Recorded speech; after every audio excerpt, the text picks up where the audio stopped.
Welcome to this week's episode of The Nero Show. In today's episode, why is gravel racing content getting so popular, and do we need to go down that route next year? what was the best gear we used in 2023? The best and the worst. Chris takes a dodgy lap out at our local crit. What's the etiquette involved in that?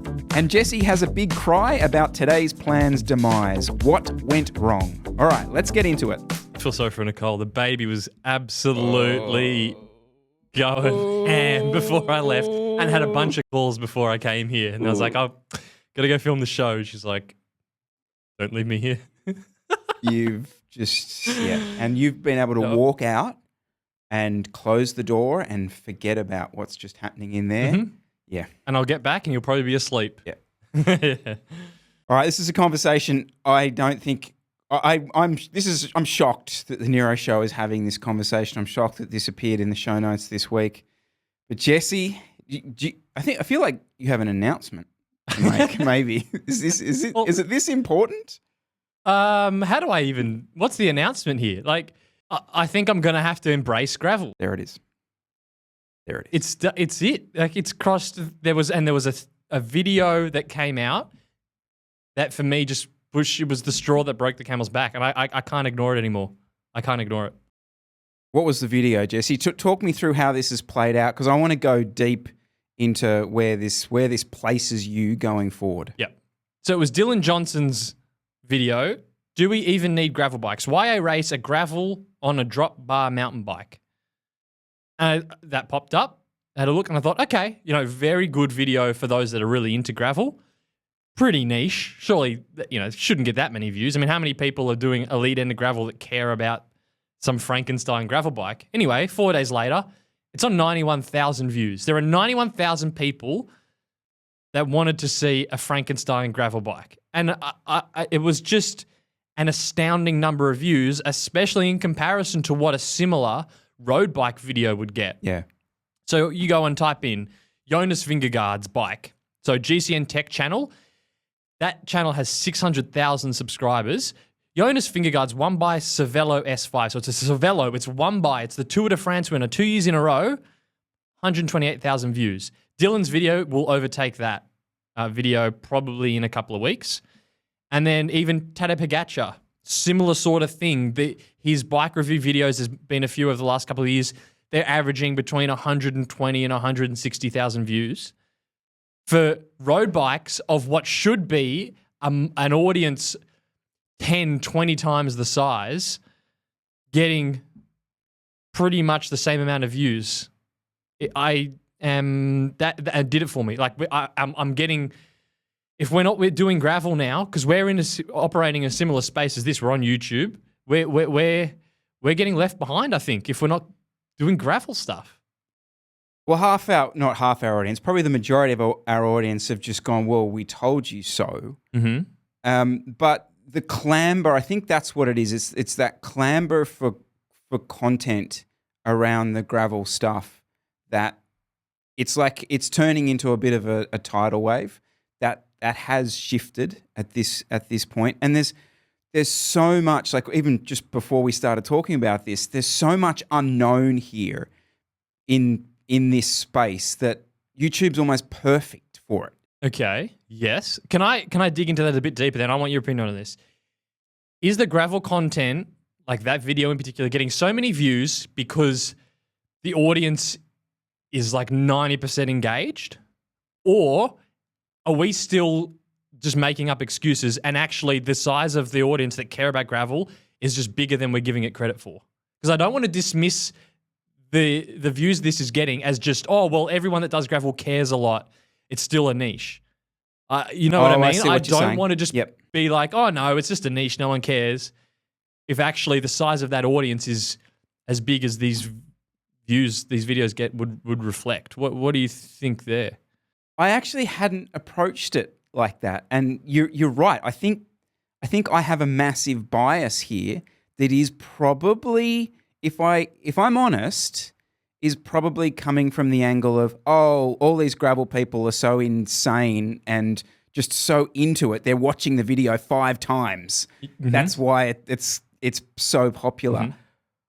Whereas the reality is probably that the population of people doing it is just that big. And I got to face that reality. I'm coming to terms with that too, because it's a bit of a cop out to say, well, that video just gets views because everyone that does gravel probably watches it, which is kind of the cop out roadie answer. Whereas I think it has gone beyond that. Now that video was just, as I said, just a highlight of that. I've seen it as well, coaching wise. If you're about 3 years ago, it was rare that someone, just the average racer, would do gravel. It was sort of, there was a few of them, but it wasn't big. I would say now, even in Australia, if you're someone that's racing in the road scene, you would probably be, I'm going to say, in the minority if you're not doing at least one gravel event in the year. So it's gone from what I've seen personally as well, rarity, maybe, let's say 10%, to probably 50% of races are going to enter a gravel race. So I've seen it as well. It's not just in the views that these videos are getting. I can see the tidal pull is real. I can't ignore it anymore. And there's also the thing of, I know this kind of sounds lame, but I think we're undervaluing almost the celebrity status a bit of these lifetime Grand Prix guys. And especially in the US, they are, again, it's kind of a cliche term, but they're a bit more of a relatable rider. Like to people that see them, they're able to go to events where these people are actually doing the same event as them. That's a very relatable athlete to have in your space. How relatable is a domestique on a world tour team? Probably not so much. Yeah, it's really true. Yeah. But so the thing I still can't quite get my head around, and I think we have to accept that the audience for gravel is probably bigger than we think. Or at least I'll speak for myself. It's probably bigger than I'm giving it credit for, or have given it credit for. As I said, this is my coming out. This is my admittance to that. But you'd still have to think, based on the numbers that are interested in road cycling, it's still, in terms of viewers, it's still got to be, I'm not going to say I said 10, 20 times. I just made that up. But it's massive. I mean, road cycling, the Tour de France is massive. It's huge. So where are all those people? Why aren't they on YouTube? Where is all that road demographic that aren't seeming to engage, at least on YouTube? Like, are they just older and they're not, they're not on YouTube? Okay, so you think it's potentially a demographic shift? Well, there has to be, because there is, there's millions and millions and millions of people that watch the Tour de France, for example. But then you put up a video of the winner's bike and it gets like barely double the views a gravel bike gets. So there's obviously the audience that are watching both those different types of racing are sitting elsewhere. And I'm just trying to think sort of where is that road audience? Because they're clearly not sitting on YouTube watching equipment videos. Is it a cultural thing? I mean, is the big European audiences do they not watch YouTube as much? But don't you think a lot of it, and I get this comes back to me being a little bit demeaning of the gravel crowd, but don't you think when it comes to specifically equipment stuff, like Dylan's video is discussing a potential performance advantage that is available to every gravel rider in the US going and doing gravel events. Here's an idea out of left field that could improve your performance at the next gravel event. Compared to Jonas Vingegaard's Tour de France winning bike, okay, it's got one by, but I think we've all been around the traps long enough to realize that that's not a dramatic performance variant one way or another. So there is more potential for people watching that video to actually come away from it going, you know what, I'm going to put a suspension fork on the front of my bike and go 5 minutes faster next year at Leadville. Yeah, 100%. I'm with you. I still don't quite understand why the millions of people that would watch the Tour de France wouldn't care to watch an overview of the bike on YouTube. Like, what? Yeah, I can't, just to think about in more detail where that demographic is. I mean, why aren't they watching? They don't seem to be watching YouTube. No, that's a damn good point, and I don't have an answer for it. I think this is sounding like a chat where we're going to end up getting a guest on and actually getting someone who knows what they're talking about. But so you have come out. This is massive. Nero Show audience. Well, it has implications for the Nero Show because I'm sitting here going, well, if this gravel audience is pretty much matching the road audience, and currently we're mostly road cycling, am I just going to have to start racing gravel? Are you going to have to start racing gravel? And we just going to have half the show be gravel? Because if the people are on YouTube wanting, the gravel racers want more gravel content and they're all watching it, why wouldn't we provide for the audience that is there waiting to... I think I'm slightly different to you. I want to. I actually am quite happy to go that route. Oh, you actually want to? Like, okay. I do want to ride and race gravel. It's. I've gone over this a million times, but the logistics stuff of it, the reality of training for it is something that is not a reality for me. That said, I do want to go and do a couple of events next year, definitely. Could you imagine that though? Oh, just in terms of the show. Could you imagine in a year's time, will we just be doing just gravel chat? 100%. Just if we lifetime Grand Prix chat. I'm not sure of that, but I definitely the core of what this show is our experience riding bikes. And if our experience riding bikes is a couple of gravel races every year, it's just going to float into our heads. We're going to sit down, we're going to start talking about it. I can't imagine. Oh, yeah. It's blowing my mind thinking that we would be doing that. It's just the furthest thing. This chat is always based on just what we would chat about when we go out for a bike ride. And if what we chat about when we go out for a bike ride suddenly starts becoming what tyres are you running this week at Gravel 7 in WA, then it's going to find its way on here, you know? And for you, honestly, I reckon you go all in, all right? Because that's the way you operate. Once you go for something, you go for it. I reckon don't upgrade the TCR. Just keep running the rim brake TCR. Go full race gravel bike setup. Get a proper rig for it. Training-wise, you can probably do the same stuff. Just maybe the odd. I can sort the training out. That's not a problem. I reckon fully go for it. National champs, stripes, the whole deal. All right, here's my problem. Because I was thinking about this. Well, I'm going to have to, at this rate, I'm going to have to freaking get into gravel. Otherwise, we're going to be sitting here talking to three people about road stuff at this rate. So I was thinking that, but I need a dummy's guide to gravel. I honestly don't know where to start. Okay, so obviously you got to get a gravel bike. What is that? As we've talked about, you're getting bike packing thing, or do you get a CX bike? That, and then, so you need different tires. So do you buy different wheel sets and set them up with different tires, or is it normal to just swap your tires? It sounds like a bit of a faff. And then what tires? Like, do you get 38s and 45s? I honestly, if I was going to get into full gravel racing next year, I would need to read the literal dummy's guide to gravel. You would. If I had to go bike shopping for my setup now, I honestly would not know where to start. And in the interest of not turning this chat into just two, we're already accused of sitting down and not knowing what we're talking about. Yeah. And to avoid this discussion going further down that route, I'm not going to answer any of the questions you just asked. Okay. And we're going to leave them open. Okay. And because I think it's a fair point what you made, because that is the decision that a lot of people will start thinking about making in this country. Probably most people in America have already made that decision. So I've just typed into gravel. Getting started gravel, beginner's guide. Okay. So Restrap. Oh, that's a brand. I think they do those. So everything you need to know about gravel riding, that's riding. I need racing, gravel cyclist. Yeah, I think I'm going to need, I have to get a gravel expert on. I'm going to sit down and just go absolute dummy's guide. What do I need? Yep. I think it has to be done at this rate.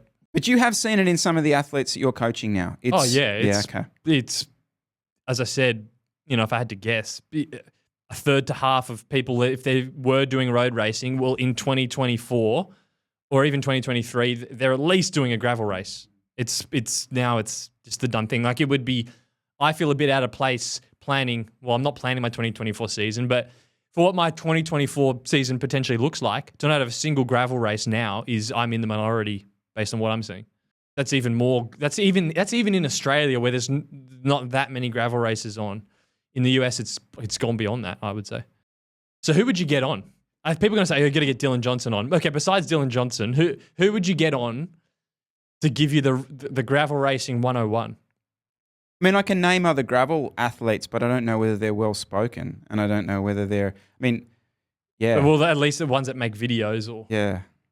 Actually, you know who would be quite good? I think that Ben Delaney guy. Yeah. I mean, he's reviewing a lot of bikes. He goes to a lot of these events. I think he was a road journalist. I think he could probably step us through what we need. That would certainly be. Yeah, I think from an American perspective, he'd be pretty good. I really can't think of anyone locally. Well, that's a good point. That seems to be a thing. Is you need someone that knows the Australian gravel because it's different from the US that's a good gravel. Point. So he's recommending tyres, but that's going to cover the races he has access to. What's the gravel like in WA or Beechworth? It's probably different. So you need to have the guy who's on the ground locally who's ridden the courses. I can say. Yeah. So there you go, ladies and gentlemen. Big announcement today. Yeah. What do you think? I'd originally thought that this was going to be sort of like best and worst gear of 2023 or some sort of chat like that. But I think actually what I want to talk to you about is this is Chris rationalizing all the equipment that he's used this year. Okay. What I've learnt from it.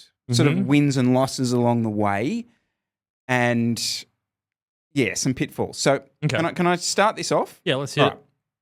So, a big thank you to the Nero Show community. We've come together as one over Aero Socks. I think 2023. Oh, I'm ditching them. No, they're back. They're bigger than ever. God. This is the thing. I think 2023, the tipping point has now occurred. Now, I'm not proud of this. I don't think this is a great thing for cycling, but I think it's now reached the point that they're just acceptable absolutely every day of the week. So I've got two thoughts on this. To the point. God, I'm ancient. I'm not doing gravel. I don't like Aero Socks. I'm done with it. You'll be doing gravel in Aero Socks next year. But honestly, Aero Socks now have gone beyond the crit. They've gone beyond the road race. They've gone beyond the fast group ride. They are just in group rides now. Saturday group ride, there will be a couple of people with Aero Socks. It's the reality. And I'm okay with that, all right? Okay. But where I want to thank the Nero Show community is those horrendous images of me riding around with ankle socks, which were originally Aero Socks. People suggested so many things. And two of the suggestions were, well, firstly was that Tenno spray, which is like a physio spray. You spray it on your legs before you go out. Works. And the other is the Fingers Crossed brand of Aero Socks. Have not had one ripple in those socks so far. So massive shout to that. You've said that as if they've almost sort of solved climate change. Yeah, they have. That they've made a sock that doesn't fall down. Yeah, pretty much. I mean, this was a big issue. This was a very big issue, falling down Aero Socks. Okay. Okay.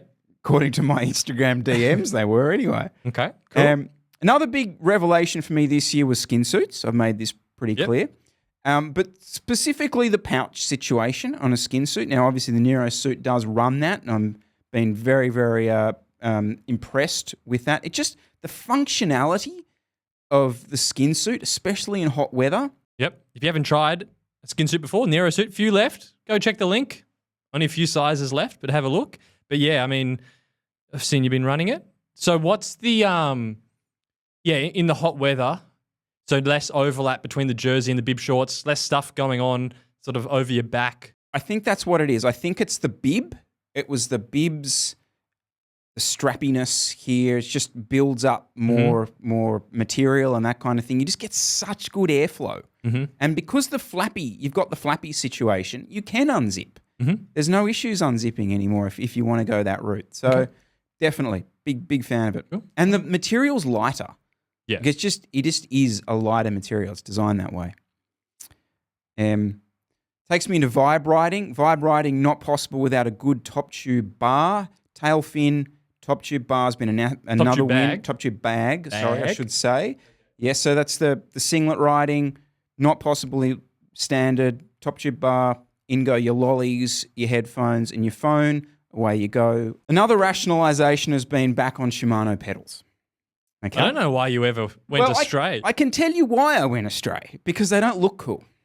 All right? That's basically anything to do with Chris, right, really. So it went to Look pedals. Now, Look pedals look sick. They really do. Like, if you're taking photos of your bike and you want the best looking pedal for a photo, Look pedals, amazing.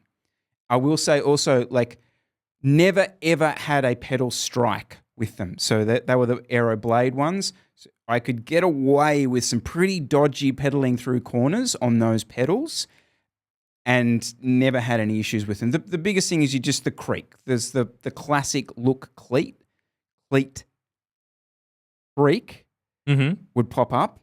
And also the cleats themselves, if you didn't get the ones with the gripper on them, which for some reason they should just never be sold anywhere, they are an absolute death trap. Oh, yeah. One step in and you are falling over. You were tap dancing your way to the hospital. Been there. So this time last year, I then said I wanted to try time pedals. Okay, so I moved over to time pedals. Fine, all kind of going well. Couple of thoughts on them. Never had as many pedal strikes. I don't know what it is about the thickness underneath the shoe or whatever it is. It's got a low stack height, so I don't know what's going on under there. But I was scraping the shit out of those things coming around corners. Really, really dangerous. And kind of changed the way I took a lot of corners. Nice and light in the positive sort of route. Nice and easy to clip in. But again, bearings wore out. I don't know what's going on in some of those. So I was getting less than 2 or 3 months. Which they were replaced by where I bought them, but like, great. I'm having to replace pedals all the time. No, so you didn't run the Speedplay Wahoo pedals? No. Okay. No. Yep. I'm never going to be bothered to go down that route. No. And ultimately come back to Shimano pedals and realised, this just sort of work. Big dance for nothing. And people talk about the float on the time pedals, but it wasn't really a thing for me because I run 0 float pedals across all my bikes. So, yeah, whatever. The last rationalisation, okay, so the wide tyres thing, whatever, we're done and dusted with that. But I'm in a position now, so I don't want to run an internal rim width of a wheel less than 25 mil, nothing less than that. I went back to the DT Swiss wheels a month ago, and they're 20 to 23 mil. It's a shit riding experience. I don't like it. It feels slower. It feels crap. So back onto 25 internals with a minimum of 28, with a minimum of 28 tire on there, sometimes a 30, which blows out even bigger than that. I just never again. That's it. It's done. It's not even worth considering anything under that. Yeah, it's absolutely gone so far. It's ridiculous. I again, speaking of feeling ancient, I need to get a bike that'll fit a 28 blown up to 30. Like being still on 25 to 28s that aren't blowing up that wide. Like I'm seriously, it's making a difference now for me. The sound of the tire, is amazing. The noise. Remember the disc wheel, whoosh, whoosh, whoosh, it's that kind of singing sort of noise that they make, like those 28s when they're just blown out. I love it. Yep, done.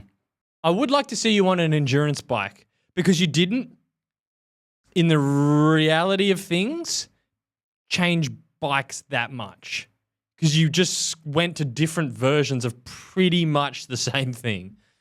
And I would like you to see you next year try an endurance bike, but not just try the endurance bike but then mimic the position you've been in. I'd like to see you get the endurance bike and embrace it.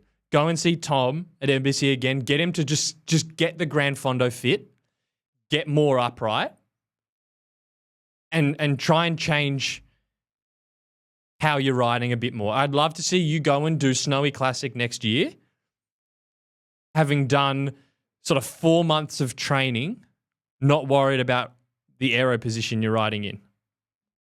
I would like to see that. I want to double down on an aero bike and get more aggressive and less and less. Yeah, I just, but I don't ride like that. Like I know you don't. I know you and don't. I don't want to. Yeah, like I know. It's not something that if we go when I go the gravel route, that's the setup that I'll have on it. Like if I go and do 2 or 3 hours ride around Macars, I don't want to be in some slop upright position. Like that's not what I'm doing. No. Okay. And you talk about they're not long rides. Yeah. What's not long rides? The ones like you even do. Snowy Classic. It's like 4.5, 5 hours.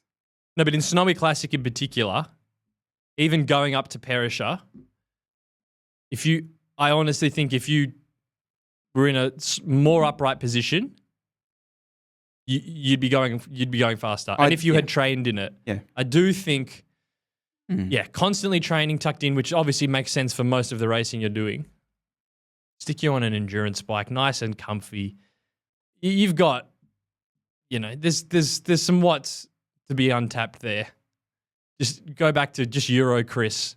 Get back over the bottom bracket. You don't suit air. Look how small you are. Why do you need to be all aero tucked in for?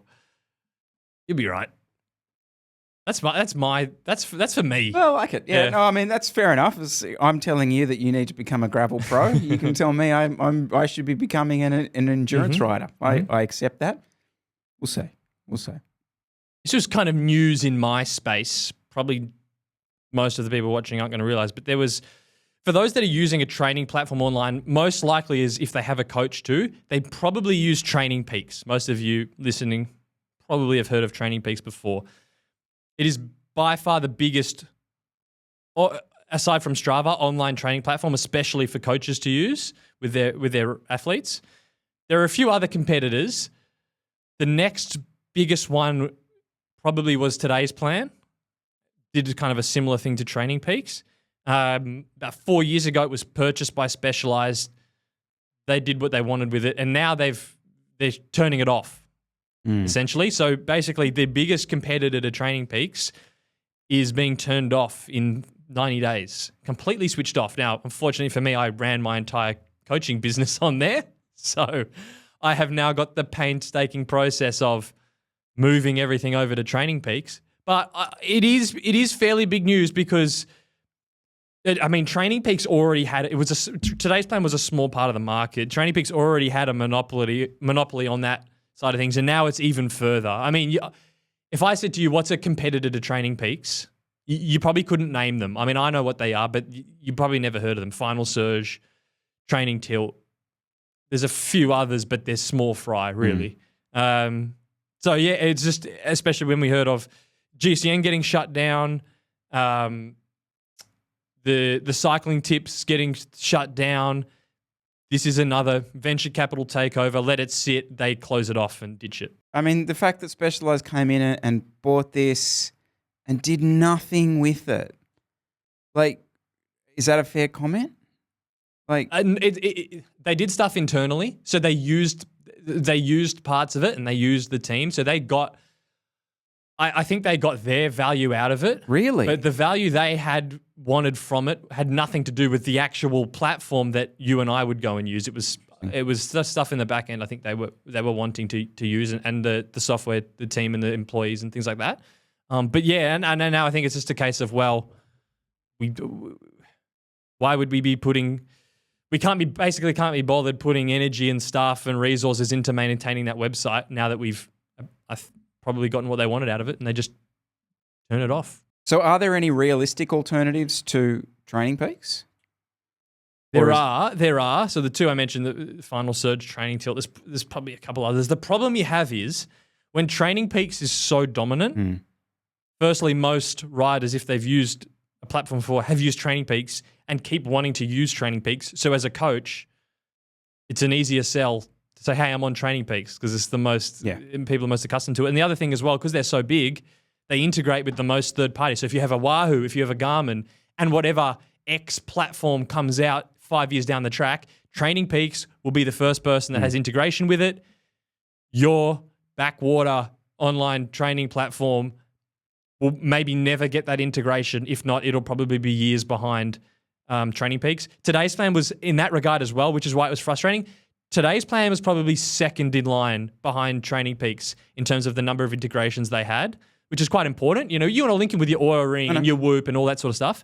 So just from that sense as well, Training Peaks using it, you're future-proofing them yourself. It's interesting you say that it was first in line. I've been using my Apple Watch as my bike computer again for the last week. All right. Now, I've talked a little bit about this on the show, pros and cons of it, but Training Peaks is one of the few at the moment which you're able to push a native workout out to the Apple Watch to do your workouts.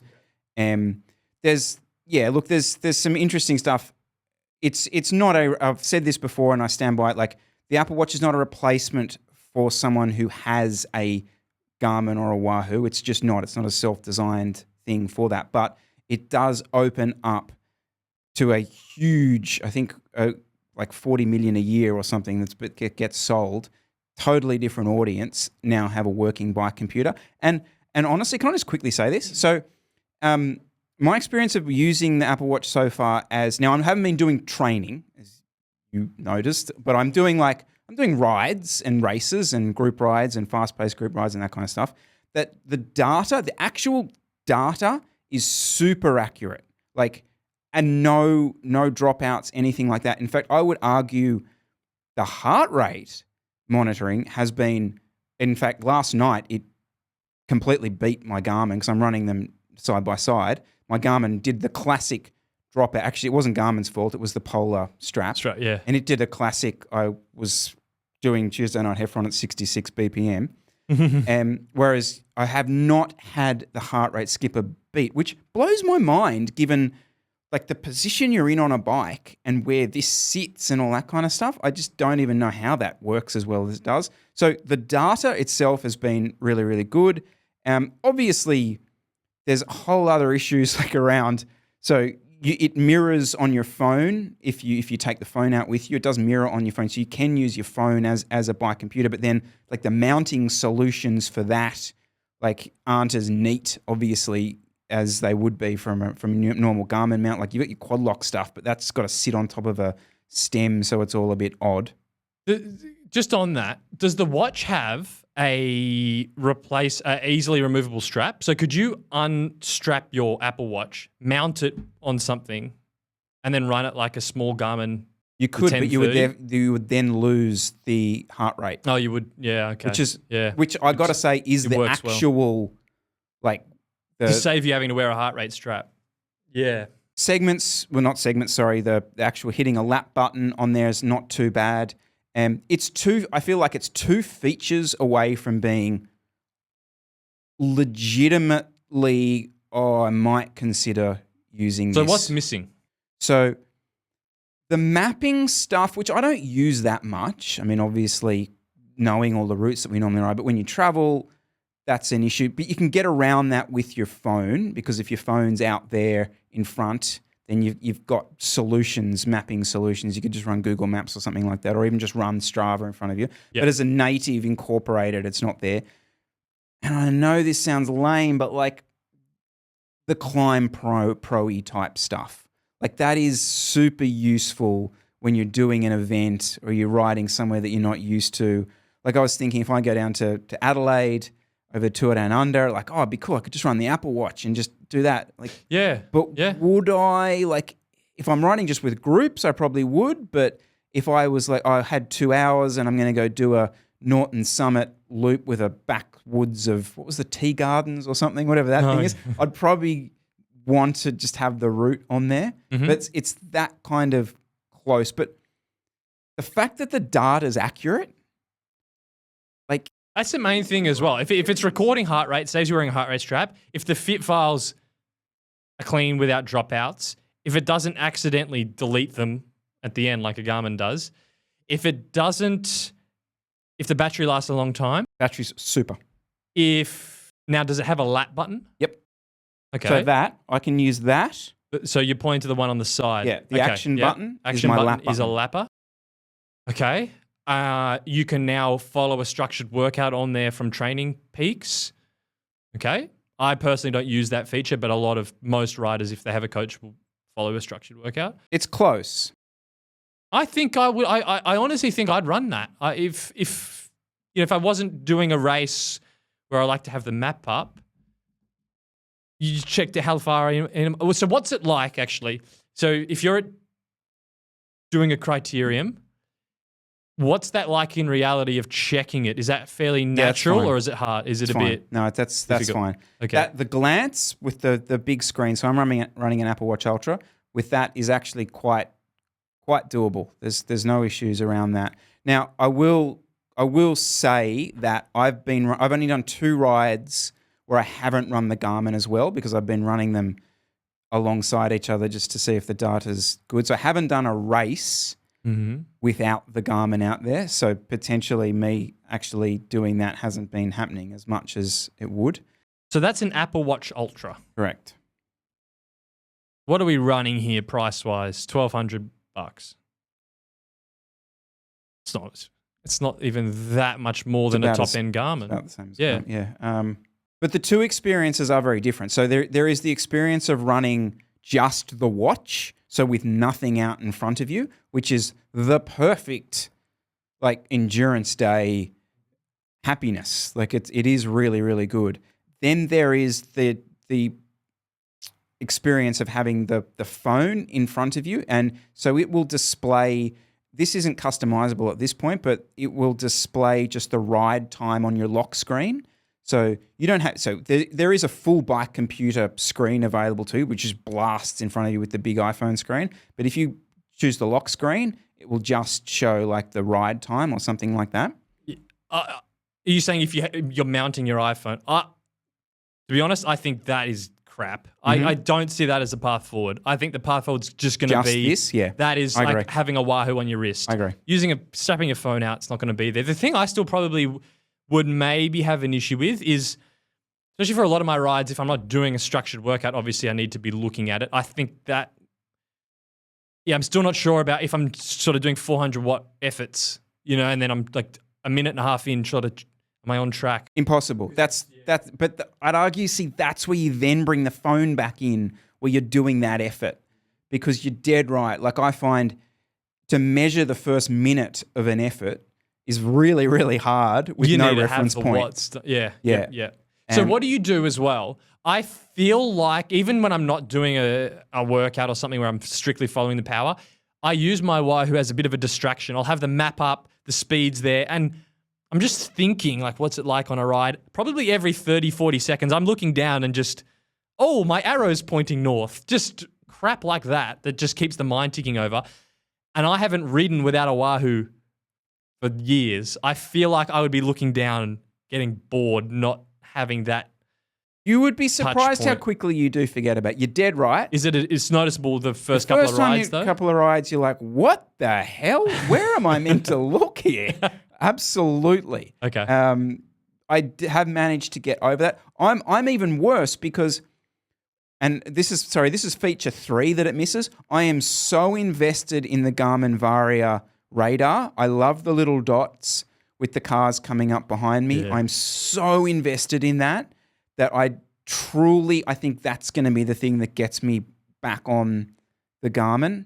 There are workarounds where if you had the phone out, you could open the Garmin Varia app and you could see the little guys there. But if I got the phone, I'm not interested. I would love, but then even if you had a little haptic vibration, you're getting that probably too often, especially riding around here. So I haven't worked out how that sort of plays. So coming back to your point, because that for me, and I've got that big Garmin Solar screen, and I'm probably staring at that with the big map and a lot.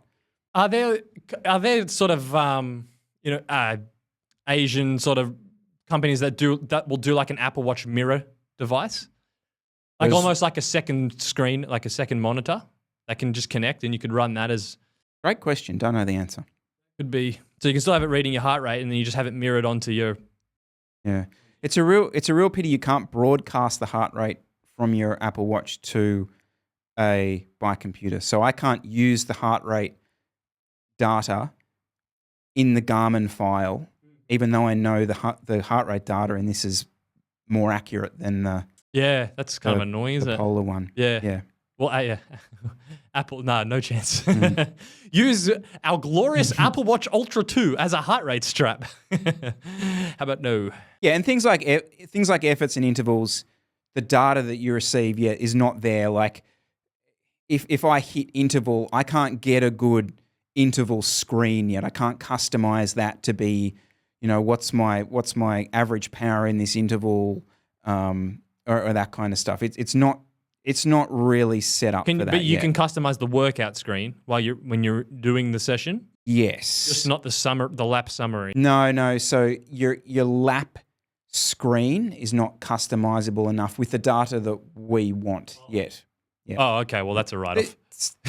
Honestly, though, this stuff changes pretty bloody regularly. I'm surprised that's not I mean, everyone likes to see different metrics on their workout screen. You've got to be able to, I want to see 3-second power or 10-second power or cadence or lap average. Like, you need to be able to. The more that things like the Training Peaks integrates into the watch, you'll see that stuff. Okay. You've got to remember the people probably designing this aren't the people who are doing structured workouts. It's not until those people liaise with the Apple engineers that stuff happens. Just the last thing I'll say on this. So for people like that are counting calories and like tracking your metrics and all that stuff with the Apple Watch, what was always a total shit show was that if you wore your Apple Watch on a bike ride and you also had your Garmin, it would double everything. Or what it would do is the Apple Watch would think that you're walking, so it's counting your steps as you go on your bike ride because it's confused with what this guy's going really fast around the place. Then you would upload to Garmin, and the Garmin would then, Apple would then take that data into the Apple Health world, and that's where everyone like tracks the rings and all that kind of stuff. I don't know I have heard of the rings. So that's where people like do their calorie tracking and all that sort of stuff. But it was total bullshit because it's taking all the calories that you burnt from the Garmin, but it's also adding in these calories that you think it's burnt while you were walking on your bike.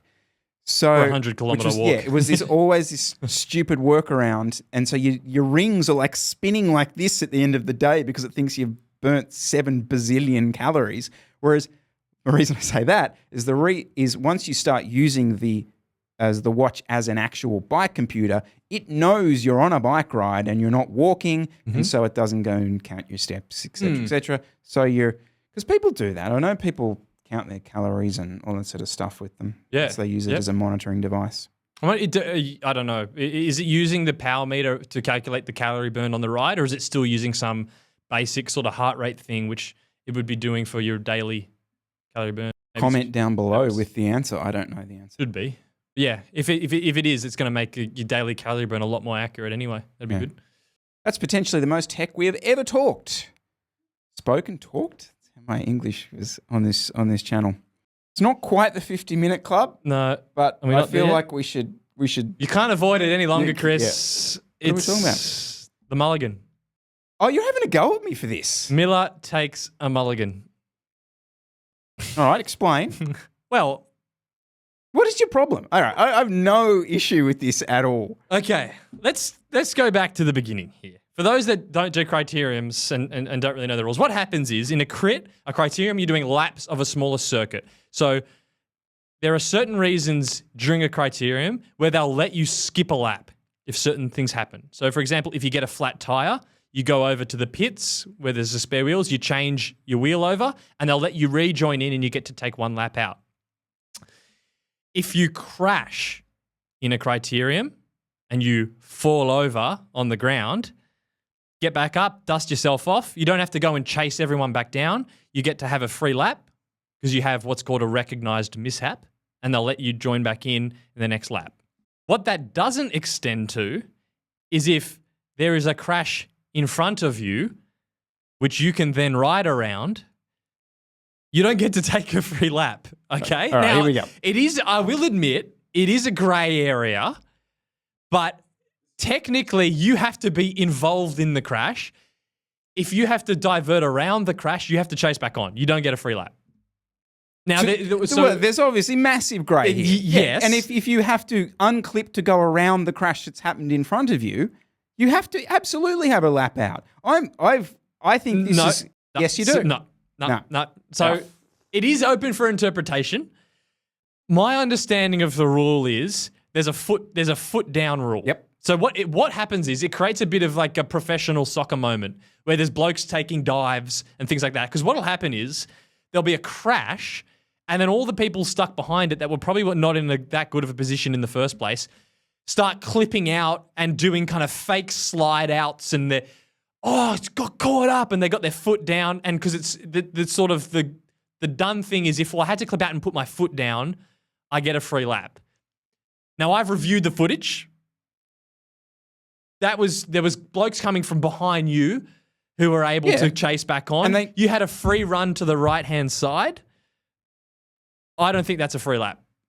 You would have had to be a bit more dramatic with the you have to ride into it and go, sliding out. Okay, I hear your point, and you're right, that was on the line. But in my defense, and I will say a few things here, all right?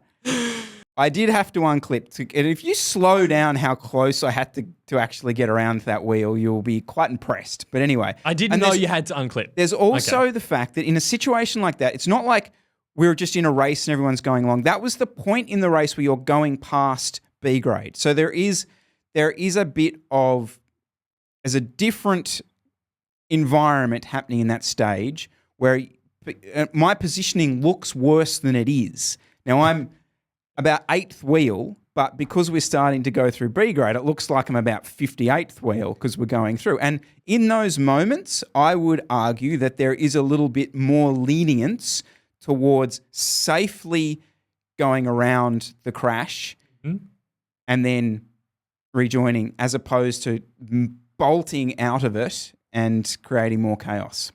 You have yes, I agree, but the rules are the rules. And common sense doesn't necessarily prevail over the rules. I do. What are you on about? I've seen you take mulligans. I have never taken a mulligan in my life. Portland Creek Tour of the Great South Coast. I've seen you put the hand up. Oh no, I crashed. Oh, you crashed. That's a ripped bib short moment there. Yeah. That's official. Now that course. Oh yeah. I totally legitimately. I should have been DQ'd for the many, many mulligans that I took. But that was because they forced you to, in a wet creek course across railroad tracks on a off-camber left-hander with 120 guys hoofing into the corner, and there was crashes literally every second lap. Every time there's someone went down from me, lap out, lap out. That was taking the piss. Legitimately. You spent half the race taking laps out. You've done 20 of the 40 laps. I was on first name basis with the commissaire on that corner. Like, Chris, here I am again. Just but it is comical what ends up happening, because you'll have a crash and then there's guys they'll unclip both legs and they'll be flailing around so they get their recognised. I actually don't agree with you. I don't think it happens enough. I think people write off their positioning too often and try and chase back and ruin their race instead of taking generally a lap out. The less experienced guys don't realise that if they just made it a bit more dramatic, they'd get a lap. Yes, I am with you. Well, no, I like that one. I'm happy you called me out for it. We'll. It's a certified mulligan. There's no two ways about it. But the other thing is, it is weird the stuff that you get a lap out for. So if you drop your chain, you don't get a free lap. But if you get a puncture, you get a free lap. So the rule kind of is, if for those that are interested, if it's something that's out of your control, the commissaire will give you a lap. But if it's just some sort of otherwise random mechanical issue, they say, no, that's your fault. You don't get it. You don't get a free lap. So that's the thing. So there's actually not that many things you get a free lap for. It's crash, ride into the back of a crash, or you get a flat tire. I haven't had a mulligan there for. I actually don't remember the last one, but because what tends to happen in a crit is like you're so in the. Like you get in that weird zone of like, and then anything happens. It just doesn't matter. There's to take that moment and go, actually, probably stupid here. Just chase back. But anyway, my point being, like, I can remember riding there at like the end of the race with like the worst gears, like gears that are slopping around really, really dangerously. Like every second shift, it's doing like a double chink down, and thinking to myself, I can't take a lap out to sort this, so I'm going to ride on, which is kind of dangerous now I think about it, because, yeah, go to accelerate, your gears slip and bring down the entire bunch. Anyway, but that's kind of on me because I didn't set the gears up right. You know? And could you imagine the shit show if you're allowed, oh, my gears are skipping, I get all free lap. It's like, come on. Remember you used to get suspended so if they found if you caused a crash and the tubular had rolled off, you would get a suspension. Yep. Oh, this is even before my era. And your wheel would be inspected after a crash, and if the tubular had rolled, it was on you, and you were given a suspension. Oh. So I didn't know that. There you go. Well, good on Back them. in the day. Glue your tubs on, kids. Glue your tubs on. Yep. Yeah, last bit of random chat. Now that you're our indoor cycling expert, Jesse Coyle. Jesse Coyle's indoor segment. What are your thoughts on the new TACX Neo? I gotta say, right, it's an easy one to dunk on because it's super expensive. It doesn't really do anything that the one from 6 years ago does. So, you know, it is what it is. That Zwift Hub thing has just destroyed the trainer market. But leave it at that. But the TACX Neo in particular, I bought one. Before I even knew you, I reckon. You had that one. 6 years ago. My dad uses it now. It's probably done 100,000 kilometers. It sits out in the sun in his place. It's because the TACX Neo doesn't need to be calibrated. It's never in its life done a spin down or anything. It still works, which is a miracle because the place it's in, it gets really hot. I'm sure it would have been cooked by now. And it's still accurate. It's still, the 200 watts is still 200 watts. It was what they did from a tech point of view, and just like the durability of the product is what, if I had to list like top 5 best ever cycling products, the TACX Neo would be one of them. It's just incredible how that thing still works. So it doesn't really, it's a weird spot it's sitting in the market now, but they were way ahead of the time. That's a great point though. Like, what price do you put on actual not longevity, but the word I'm after? You're like durability. Durability, yeah. What price do you put on it? Because, okay, does the Zwift Hub have? We don't know. Yeah. Is the Zwift now? The Zwift Hub does an auto calibration. Is a 6-year-old Zwift Hub after 100,000 kilometers sitting in the sun still going to read accurately and work? And we don't know. But if it'd be a miracle if it did. This thing is like, yeah, it's crazy. So yeah, just a little tidbit there on the TACX. I got nothing bad to say about the TACX Neo. It is a goated product. It's kind of like, it's a bit of the if you know, you know crowd. It's like TACX Neo. It's like, yeah. Why didn't they send GP Llama one? I'm fascinated by this. Yeah. So pretty much every other influencer I saw, like Instagram influencers, like, yeah, I think DC Rainmaker got one, but then I saw I wouldn't have thought tech people getting them and doing reviews on them. I just thought that was weird. Like, yeah, I don't know. Has he had issues with Garmin in the past that? I just can't imagine not giving him one. It's unless he charges for the reviews. That's the only thing I could maybe. I don't think he does. I don't think he does. So I find that hard to believe. It's free advertising just to give him one. He reviews it. It's an amazing trainer. It's going to review perfectly. It's a great product. Just give it to him. He'll give it the GP Llama sticker of approval, and it's a done deal. It's more than free advertising because I think his stuff it's beyond that now. Like when he hasn't done a review of a indoor trainer or power meter, it's not an indoor trainer or power meter. Like it's not. You wouldn't buy finished. one if he hasn't tested because you just sort of it's not finished. It's not done. No, I want one that he's approved. So I just think that's a dumb move. There was also other people that got them. Like, I'm not going to mention. So it's a tax. Hold on. Okay, so yeah, DC Rainmaker got one. Des Fit. So that's a real triathlon crowd. No offense to Des Fit, but he's not He's pulling big. No, he is. He uploaded that video 5 days ago. It's on 5,000 views. Okay, fair enough. So, but it's. I know it's the trio. So it's DC, Des, and Shane. That's the sort of the indoor trainer. But they didn't. I feel like they didn't prioritize the YouTube stuff. They went much more Instagrammy. So I saw. Have you seen it on Instagram? Yeah. Oh. Yeah. Like people unboxing it. Yeah, that kind of stuff.